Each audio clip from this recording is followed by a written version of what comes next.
Hello again, Broncos country. We're here live on YouTube, Facebook, and Twitter. I don't know. We're live on a bunch of shows this week. It was Christmas week this week, so we're doing this a little bit later. But Saturday game against the Bengals, big game coming up for your Denver Broncos as we are trying to clinch a playoff spot for the first time in 8 years. As always, joined by David and Spotty. Quick, before we get into our intro song, what are you guys thinking about this game as an overall thought process of what we're going into against the Bengals in Cincinnati? This is where dreams are made of. Like this is, if anything, this is a playoff caliber team with a terrible record that the Broncos are currently playing, right? This is not a game where the Broncos are playing a cupcake, if you will, even though their record would show that they are. So this is another building step for this Broncos young youth team. Yeah, and it's I in a lot of ways there's matchups that I like less than I do against the Chargers last week, but at the same time, it's all in front of you. You've got what is and has been for most of the season a really bad defense. You've got a defense of your own that is getting healthy, and it's time for the excuses to end and for you to just go out there and take care of business. Yeah, I think health has not been a huge issue for the Broncos this year, which is amazing to have, right? We have kind of one big name on the IR in our wide receiver room, but other than that, like, you know, onesie twosies here and there out for a couple weeks. Getting Riley Moss back is good, but we'll get into that here very shortly. So sit back, relax, and enjoy another episode of the Orange Weekly Bourbon Broncos and No B.S. pregame podcast. All right, guys, let's go ahead. Every week we've done it. It's a recipe for success. Let's go ahead and start with the Denver Broncos offense going against this, what can be considered a pretty terrible a Bengals defense. And with what we've seen in the last few weeks with the Denver Broncos offense, you've seen spurts of great and some things that we could do really well, and sometimes just things that just don't go well. So what are we looking at as an overall before we start picking apart individual matchups here against the Bengals defense? This might be the worst defense we've played all year. I don't think there's possible. I'm not even sure if there's really I'm trying to think. Maybe the Raiders are up there at some point. I don't know. It's definitely a team that the Broncos should be able to drive the ball on. But I think one of the issues with teams against this defense is a lot of the times they go too fast on the defense, which then in turn gives the ball back over to the Cincinnati Bengals offense. So this is definitely a matchup where Spotty's going to sound like a broken record, but if you run the football, you probably will take some time off the clock. And how do you beat a Peyton Manning, or how do you beat a Tom Brady, or how do you beat a Patrick Mahomes? You keep them on the sidelines, and that's exactly what they should do against Joe Burrow. Yeah, absolutely. Yeah, and it doesn't matter to me if T. Higgins is playing in this game or not. Broncos, ball control offense as much as you can. Keep that Cincinnati offense on the sideline. You should be able to do it. This is, like you guys were saying, one of the weaker defenses just on paper and on tape that the Broncos have seen all year. You should be able to go out there and run your game successfully. And, we'll talk about the weather as we get going here, guys. But, yeah, it should be one of those games where you can take care of business. And if you don't, then we're going to have more serious questions to talk about on the Tuesday show. Yeah. So let's go ahead and talk about the weather right off the bat. So it is supposed to be raining, 50% chance of rain at game start as of right now on Thursday. So we still have a couple days for that to clear up, but and then it's supposed to get significantly worse. There's going to be rain in this game, and they've been practicing. Sean Payton has come live on his media availability saying that there's going to be, they have been practicing for the rain. They're wetting the balls. They're making the receivers change their gloves, all these things to get kind of ready for this game. But kind of goes back to what you said, Spotty, and I'm there with you, man. Run the ball. 7 yards per carry for Javonte Williams, or for Estime, was there? One of them had 7, one of them had 6.5. Like, we need to be able to run the ball, and this is a defense that we should be able to do it. Drive the ball, 9-10 plays, 5-minute drives, keep the Bengals offense off the field, and we win this game. And I think that should be the recipe for success. We cannot let them have the ball. They're going to be able to do whatever they want to.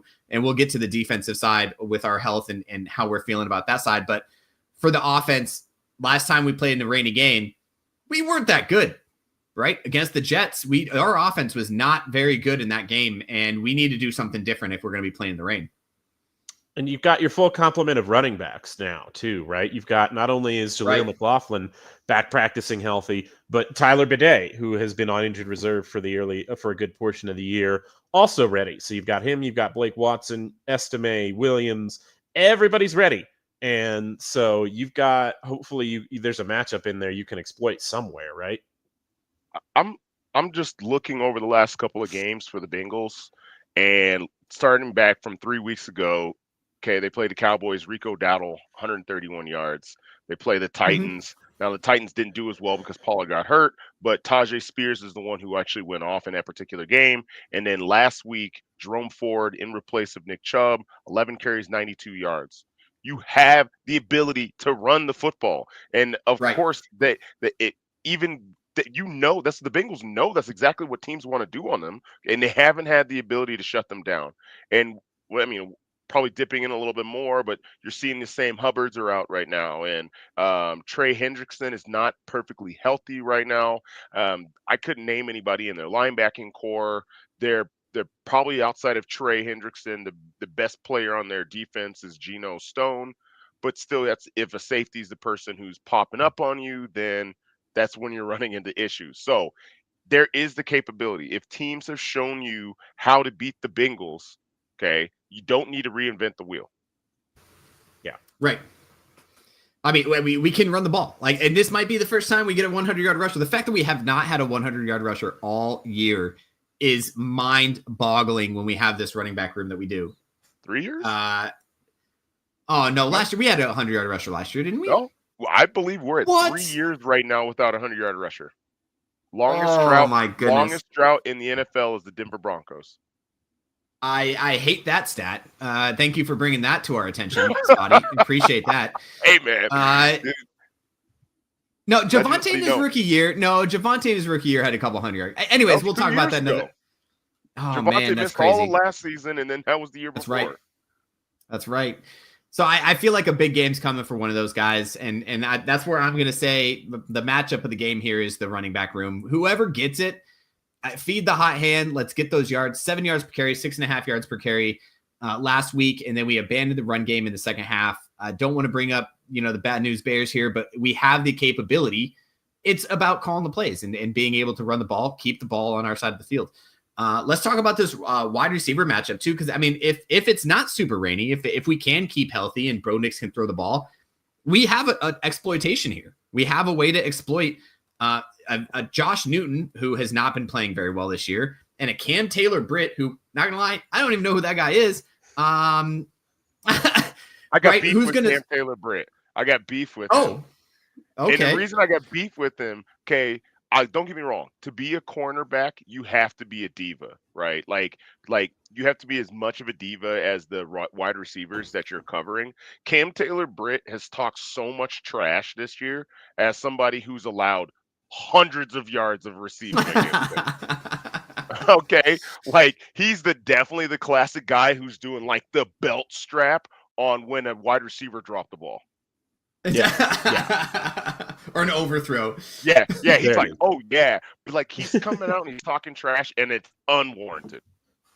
Well, you've also got their second edge rusher Joseph Osai and their starting safety Geno Stone sick with illness and not practicing. Really? Now, they'll probably get IV bags or something and still be good to play. But without a week of practice on a short week as it is, I can't imagine those guys are going to be full go if they've been sick all week. Yeah, no. Yeah. It's what's Hendrickson's injury? I do not know. I didn't even know he was injured, but I think he's just full been go. Banged up. They're going to take him on and off the injury report. He's just been banged up the last couple of weeks. I mean, he's been sitting at 11.5 sacks for probably 3 weeks now. And it's one of those, I feel like it's also probably one of those end of the season things, right? Like everybody's in the NFL's a little bit hurt at the end of the season. It takes that kind of toll. But I would expect him probably to be, I'm not even like on the injury report I'm seeing right now, I'm not even seeing Trey Hendrickson listed. But yeah, so he's been banged up with a neck injury. He had 2 solo tackles and and of the 2 tackles, one of them was a sack. So he really only got 2 tackles last week, and one of them being a sack. So yeah, there's definitely, I mean, he's not the same Trey Hendrickson that we would have gotten at the beginning of the season. So there's that, right? We have a lot going for us on the offensive side of the ball. Let's talk about Bo Nix real quick. How are we feeling about Bo Nix? Where is he going? The last week he had, I think, a 68 QBR, threw for 40 times. We decided to throw 40 times last week. A lot of that in the second half. How are we feeling about him being able to control this game and being able to control the clock to be able to keep our defense off the field? I feel like we've gotten ahead of ourselves a little bit in that, after that Cleveland game, we're trying to do more chunk plays. I mean, Broncos fans, we've been screaming about down the field plays probably for 2 years because we never really got it from Russell. And, from the start of the season, Bo was only throwing it 10 yards away from the line of scrimmage. I think we're trying it almost too much now. Like if there is a man down the field, we don't need to be throwing it 15 yards, every 20 yards, 30 yards every single time. So I'm not sure if that's just Peyton's trying to find those plays, maybe find those success that we can kind of, put into the playbook or, add to later. But it just hasn't been working for us. And I also believe, again, broken record, I believe that's also, that shows that since we're not running the football, teams aren't falling for these things. Right. Yeah. Trajectory wise, like overall career wise, I feel fine about Bo Nix still. I feel like he's still your long-term answer at quarterback, and big picture wise, I don't think either of you are questioning that either. No. For this last part of the season, it would sure be nice to see your young quarterback step up in a game like this, right? And just put the foot down and say, we're going to the playoffs. We're doing it. And you saw Jaden Daniels kind of have that moment against the Eagles last week. And I'm not even bringing up the rookie of the year conversation. I think we talked about that pretty well, discussed that as far as Bo Nix's chances are probably over there. But yeah, you would like to see that from your young rookie quarterback, right? But at the same time, it's such a luxury to be able to even be in that position to ask for that, to be able to say at the end of the season, all right, Bo Nix, go out there and win us this game, and we're in the dance, and anything can happen from that point. I don't think it's a fatal flaw if he can't do it.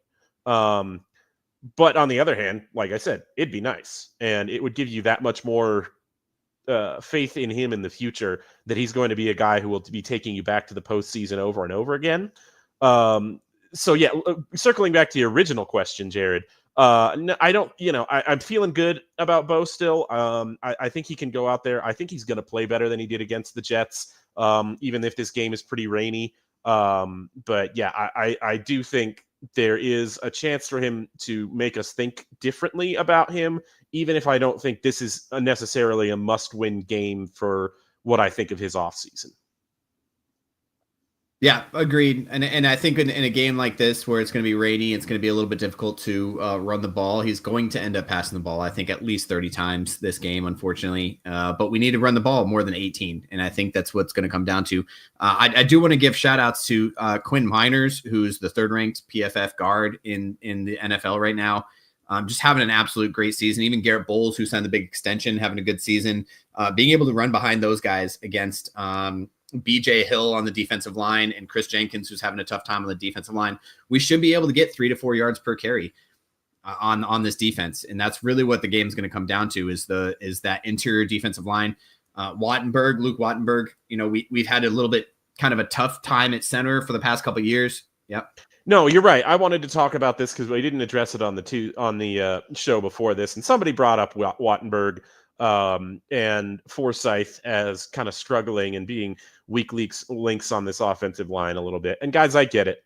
You want to be strong at every position on the offensive line. And especially there's a lot that you rely on your center to do with a young quarterback. But guys, like think back to Lloyd Cushenberry's first year. Like Lloyd Cushenberry is now one of the best centers in the league, but I remember very well the discourse we were having about Lloyd Cushenberry in his first year as a 3rd-round pick coming out. Oh, he's super light. He can't stand up to heavier nose tackles and stuff like that. There was a lot of criticism of him. And Wattenberg and Forsyth, I think both are in their second years, but they are both still really young players. This is still for both of them the first time they started games in a season. And like, I get it, but you've got to give your center time to acclimate, and cycling through guys is just a way for your offensive line to not have continuity. Yeah, I mean, you bring up a good point about Cushenberry there. I think that's a big part of this is we've talked a lot about, Jerry Jeudy. We talked a lot about Tim Patrick and offseason guys that have moved on. And Cushenberry's having a hell of a year after moving on from the Broncos this year. And that's another one that I think, people forget about the offensive line a lot. And he's another guy that we lost that is having a good time. And I'm happy for him. I'm glad that he's doing that. Spotty? I also believe that we're not doing Bo any favors a lot of times when it comes to our penalties. It feels like in the last 3 or 4 weeks that we're not playing the mistake-free football that we were during our winning streak, and it would help us out to get back to that. Whether that's coaching or whether it's these players who need to get out of their head. You're not going to be successful as a quarterback if you're sitting at 2nd and 15 or 2nd and 20 on a regular basis. So that's another thing that we need to get back to. And of course, Bo, if he brings down his turnovers, and we haven't gotten many turnovers on the defensive side either. So there's a lot of little things that are different from where we were at a couple of weeks ago, and a couple of tweaks, and we're in every single one of these games still. Yeah. No, absolutely. I mean, we were in that game last week, as disappointing as it was to end it. I mean, we had the game in the bag in the halftime, and then second half adjustments just didn't happen. And I'll give it to you. Even Bo Nix we got ourselves in the second 20, and he still got it down to 4th and 1. Like it's not like we weren't moving the ball. We just weren't getting the extra yard, right? The game of inches. So, all right. Any last comments on the offensive side before we go into halftime? Just a little bit more in general for me is this Broncos tight end room, I think, is going to evolve this offseason. But I think we have to make sure that we keep Adam Troutman in the building no matter what. He's not a superstar. He's not a guy who does anything like at an A+ level. But man, he does a lot of dirty work in the blocking game. He's a good run blocking tight end, if not great.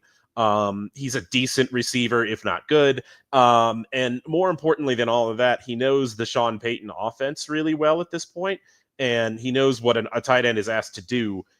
So I am really hoping if the Broncos add a tight end in the draft, like most of us expect they will at some point, they keep Adam Troutman on to kind of show that young tight end the ropes and what's expected of him in this offense.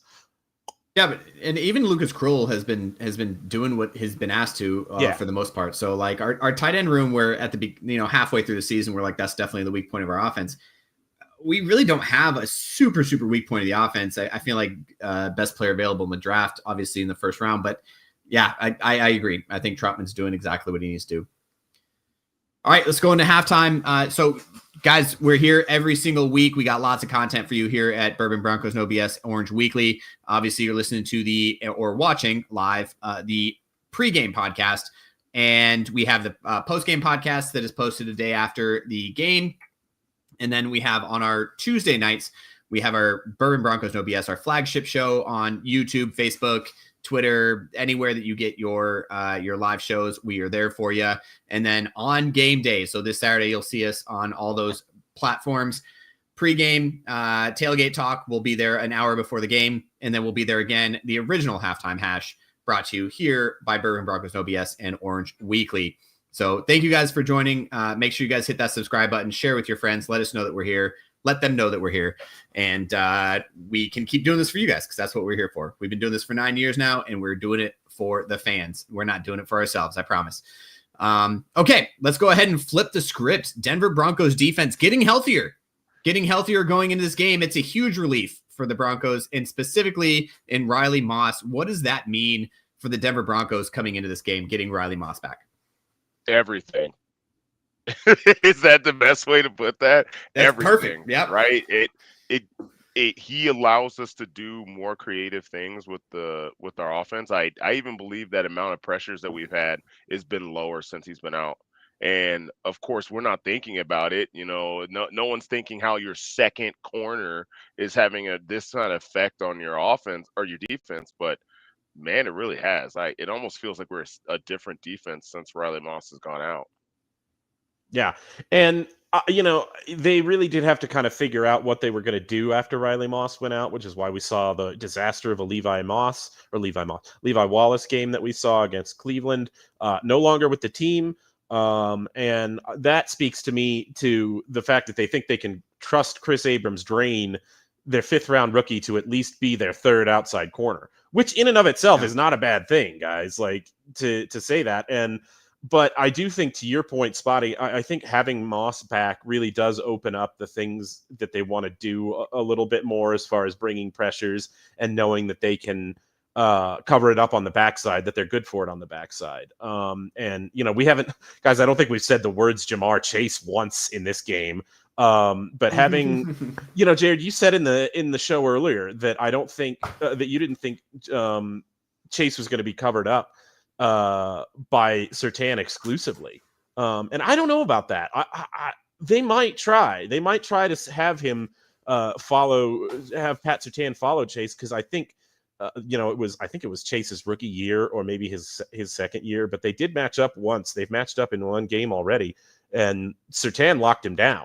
Right. So I would be really, really interested to see if they do try and test that again, knowing that they've got Riley Moss on what could be a hobbled T. Higgins. Did they match up in college? They might have matched up in college. Oh, they must have. Yeah, most likely. Alabama versus LSU. Alabama, they had LSU? to have. Yeah. So I'm curious what that kind of tape looks like. Yeah, and I'm not gonna lie. Like, if Higgins plays this game, I don't think they follow. If Higgins does not play this game, I do. That's what it's going to come down to. Yeah, if Higgins does not play this game, I think they trust Riley Moss or Pat Surtain to cover either one of them, because they are both number 1 receivers in their own rights. Like, you got to be honest. They could both make big plays on you. They're both top wide receivers in the league, and Joe Burrow is the 2nd-ranked quarterback and has the most passing yards for a reason.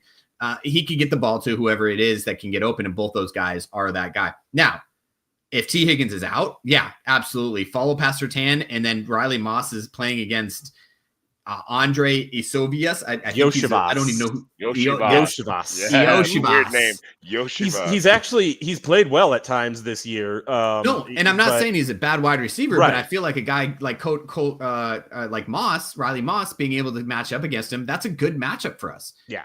And we can be able to cover that down. If we decide to go man coverage, be able to stop their running game, be able to stop the other piece that we need to think about is Mike Gesicki. Mike Gesicki is a big tight end, right? He's a big guy that we've had struggles stopping bigger tight ends in the past.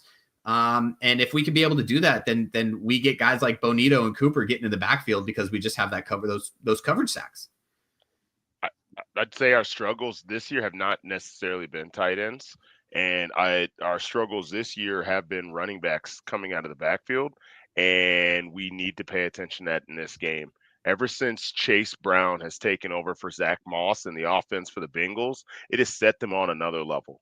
And that's saying a lot. I mean, we know what the Bengals, what you have when Jamar Chase, okay? You get T. Higgins, who probably should be a number 1 wide receiver on any other team in the NFL, because he's also 6'5", which that's the other terrifying thing, because he's still 4 or 5 inches taller than any of our cornerbacks. But Chase Brown has been playing lights out for the Bengals for the last 5-6 weeks. I know, because I feel like he's killed me in fantasy a couple of those times. Okay, so if we can kind of put some pressure on this team, okay, and kind of even take Chase Brown out of it, I think he's kind of the unsung person. If you stop Chase Brown, there's a good chance that they're going to struggle as an offense in total.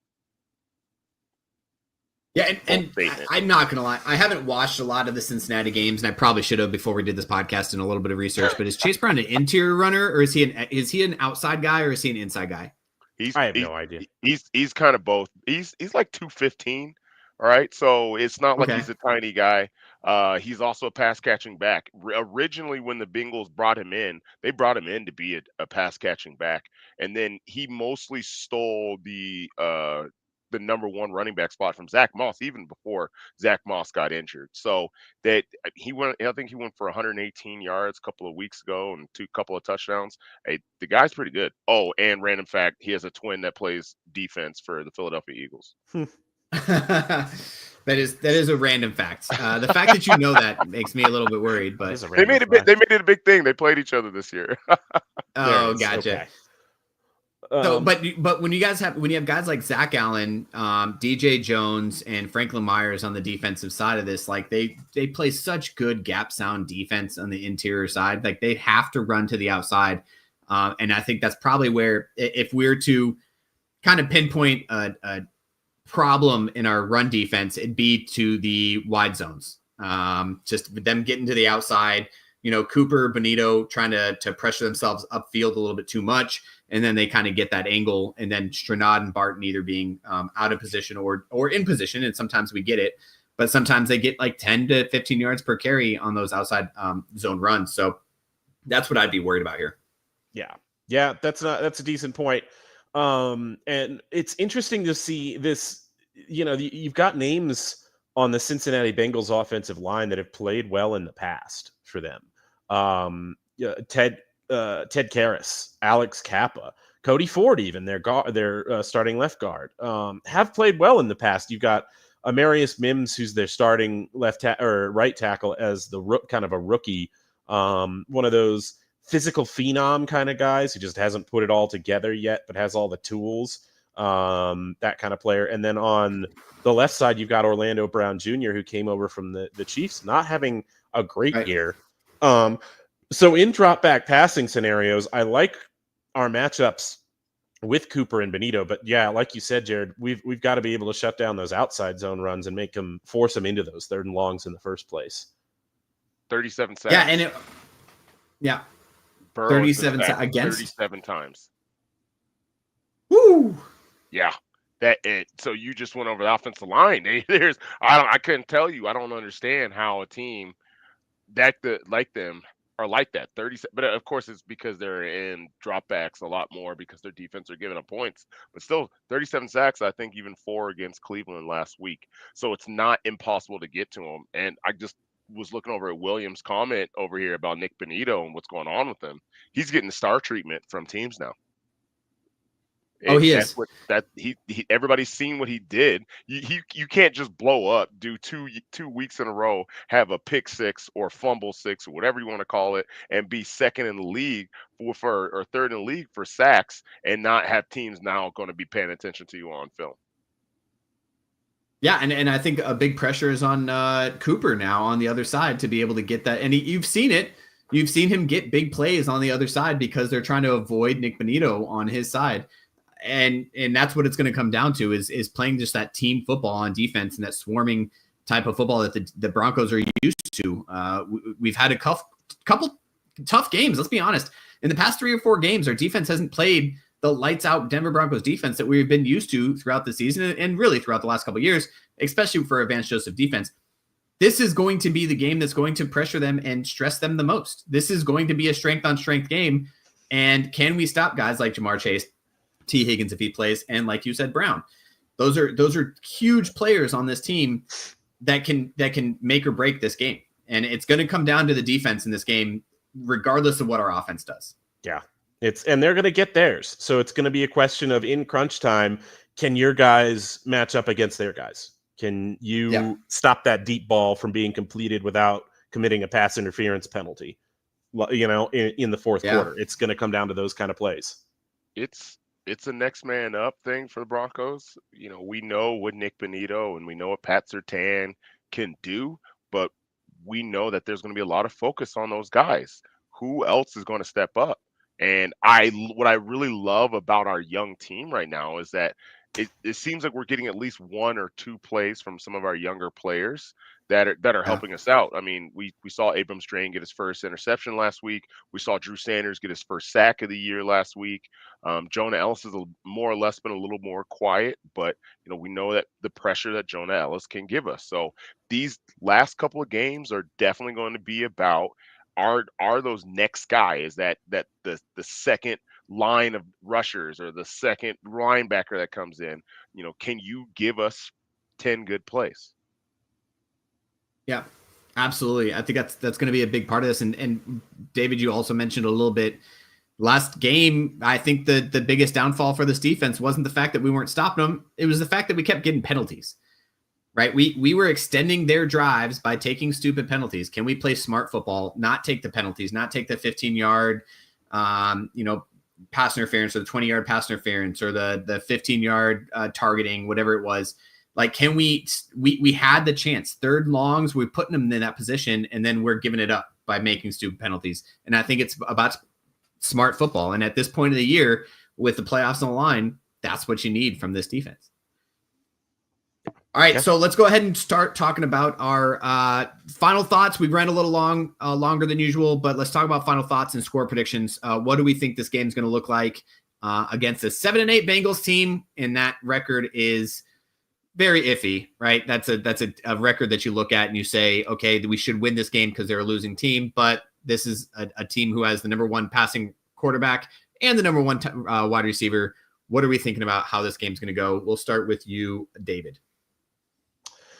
Oh man, final thoughts. I don't know how this game's going to go.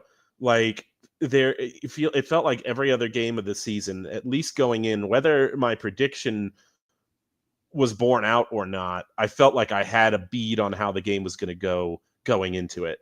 And I have no idea on this one, guys. This Bengals team is so potent on offense and so bad on defense. And this Broncos team has been so hot and cold sometimes this year.